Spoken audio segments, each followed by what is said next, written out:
চব্বিশে গণঅভ্যুত্থানের পর মানুষ স্বাভাবিক কারণে ভেবেছিল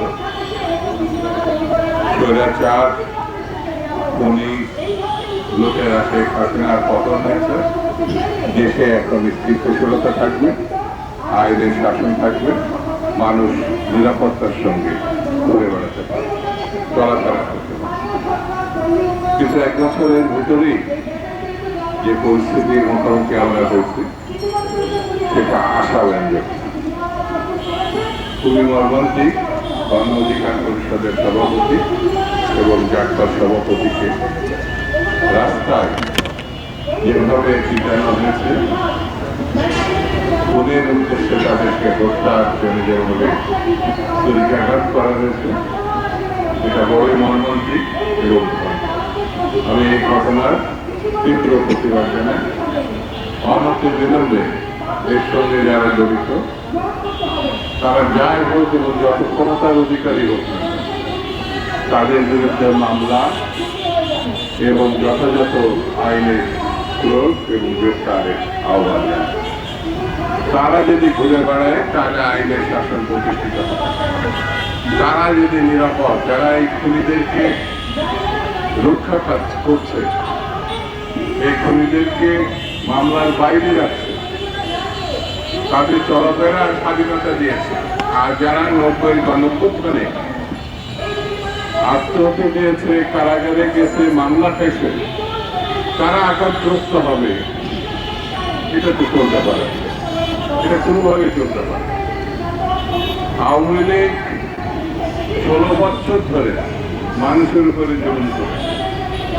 আওয়ামী লীগের সহযোগী জাতীয় পার্টি সেই জুলুমকে সমর্থন জানিয়েছে, তাদের সহযোগী ভূমিকা পালন করছে। 14 দল এখন পর্দার অন্তরালে চলে গেছে, তাদের চেহারাও দেখা যাচ্ছে না, তাদের সংগঠনের কথা শোনা যাচ্ছে। কিন্তু এই আঘাতের মধ্য দিয়ে আমরা এই প্রমাণ পেয়েছি হাসিনা এবং তার যেসব দোষক তারা এখনো সক্রিয়।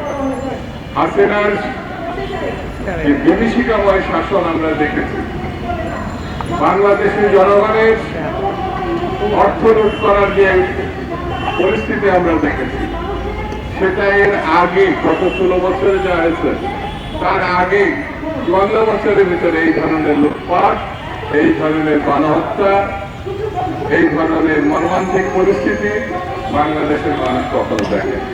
তাদের যারা সমর্থনকারী, সহযোগী পার্শ্ববর্তী একটি দেশ, যাকে আমরা মনে করি গণতন্ত্রের হত্যাকারের সব থেকে বড় সহযোগী, তারা গণতন্ত্রের নামে বাংলাদেশে গণতন্ত্র হত্যার উৎসাহিত করেছে, গণতন্ত্রকে কবরস্থ করার উৎসাহিত করেছে। সেই শক্তিটার নাম হচ্ছে ভারত। আমরা মনে করি এই ভারত প্রতিবেশী দেশ বন্ধুচ্ছলে আমাদের সবকিছু, যেমন পানি আমরা সময় মতো পাই না, যখন পানি পাই সেটা তখন বন্যা আকারে দেখা যায়। কৃষক, শ্রমিক, ক্ষেত খামার, বাড়ি ঘর সব ডুবে যায়।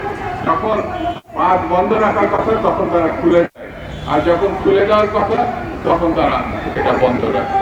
আমরা মনে করি সহজ এবং বন্ধুবৎসল্য প্রতিবেশী পাওয়া বাংলাদেশের ভাগ্যে আর না।